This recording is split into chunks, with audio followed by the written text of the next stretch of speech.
And there's an add-on, an addendum to this one where I say it doesn't take into consideration the other parts of your finances that I'm going to like blend into the next one. And that is you do things financially that cause problems in other areas of your finances. And that is something like, for example, you might have someone who earns really good income. Let's say as a household, it's $300,000 and they are motivated to start investing, and they don't just want to invest, they want to pick their own investments. They've been reading up on stocks and bonds, and they don't need any index funds. They need to build their portfolio themselves because they're taking charge of their finances. So they start day trading, or they buy some stocks and they start trading them when they feel it's a good time to trade them. They're doing all types of transactions where they're buying and selling these stocks, and maybe they're not even keeping them for a year, unaware of the fact that at that income level, they're not just paying ordinary income tax, they're also paying an additional 3.8% net investment income tax.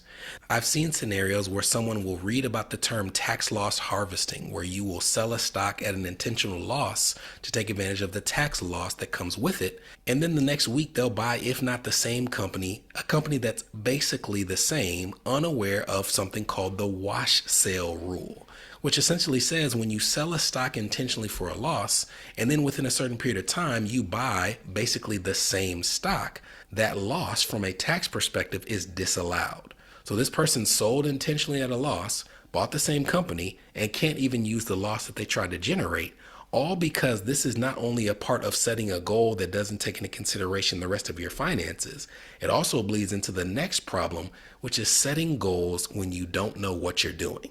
I would argue that a little bit of knowledge about something without the proper context is one of the most dangerous things in society. And nowhere is that more true than someone who has a little bit of investment knowledge, or thinks they have a little bit of investment knowledge and a little bit of tax knowledge. And these overly confident people will often take specific actions financially without the experience or foundation to supplement the decisions that they're making. An example would be the person who has never invested in non-qualified investments before and goes straight to single stocks instead of investing in something like an index fund, which is more diversified, in most cases has less tax consequences, and is something that you don't have to be a genius to understand. It's the person who reads a book about permanent life insurance and self-banking concepts, and all of a sudden they find themselves paying hundreds, if not thousands of dollars a month on some whole life policy or index universal life policy with terminology that they do not understand,